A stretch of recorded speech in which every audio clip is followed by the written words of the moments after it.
think when we're talking to parents whose children are expressing what we might call gender identity discordance, the feeling that somehow their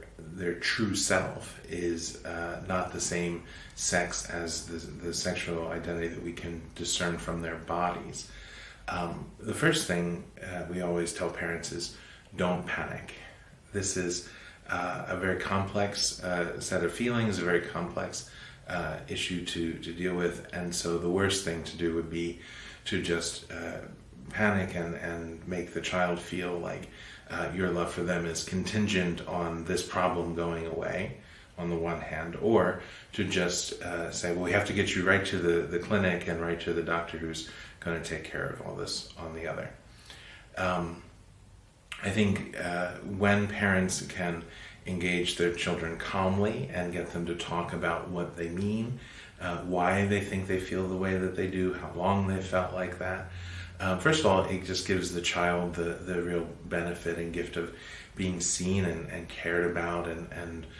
feeling understood. And also it helps the parent and the child to understand better where this feeling might be coming from. From a theological point of view, what we understand is that we exist, human beings always exist as a unity of body and soul.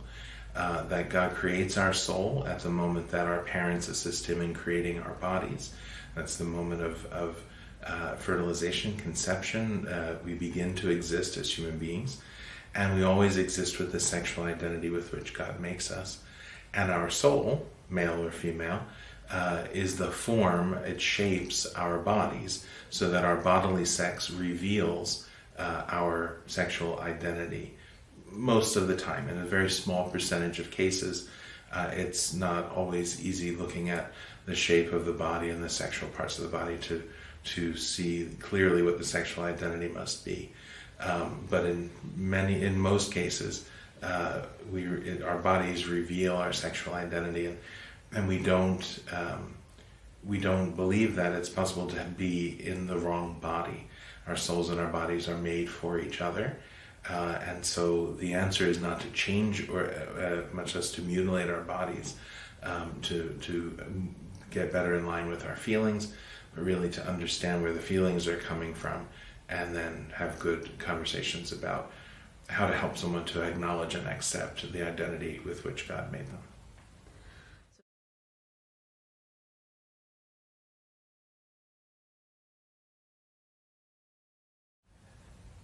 So obviously the question of gender identity discordance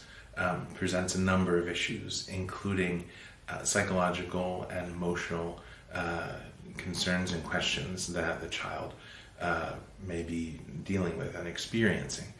So it's very helpful not only to have the pastoral care and the theological guidance of the Church, but also, when possible, to consult professionals in emotional and mental health who can help the parents and the child to understand where their feelings of discordance may be coming from, how to look at themselves in such a way that they can see what God sees in them and accept the identity with which God has created them and their body and their soul.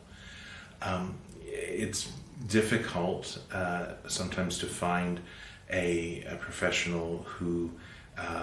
is not just going to immediately affirm the child in his or her discordant feelings about their identity.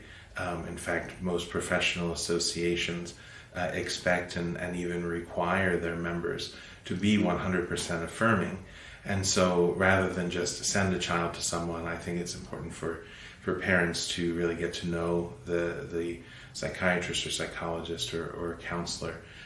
sound them out on where they're coming from in terms of what we might call Christian anthropology, our understanding of what makes a human person, that unity of body and soul, the way that the soul shapes the body, our belief that we're created with a sexual identity and we ought to acknowledge and accept that. A counselor doesn't have to be Catholic to see things from that perspective, but it's important that they share that perspective if they're going to be of help to the child and to the family. So a lot of careful research, maybe talking to other parents in the same situation, can lead them to really reputable, well-trained, conscientious, caring professionals who understand that the goal is to help a young person to understand and embrace their God-given sexual identity, and is able to help them to do that.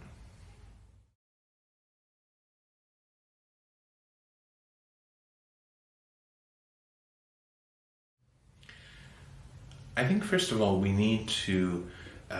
be able to have age-appropriate versions of this conversation with children at probably a much earlier age than we would have thought even a few years ago. Children are exposed through social media, through their phones, through video sharing applications, to all sorts of messages just on their own that parents really would never know about. Then, of course, they're going to be exposed to things in their schools, whether in their classrooms or in books that are available in the library or special programs that may be brought into the school. So it's important for parents to stay alert to where their children might go online. I think it's really inappropriate for children probably younger than at least middle school to even have access to screens that aren't supervised and kind of locked down. But parents need to know what their children are watching and listening to, where the children are going and with whom, what's going on at school, what the curriculum is, and just be active partners with the school and with other people who are caring for their children, to express their concerns, to ask for exemptions when the school or an after-school program might be teaching a lesson that is contrary to our faith or to good morals, and when it's necessary, to take their children out of public schools, send them to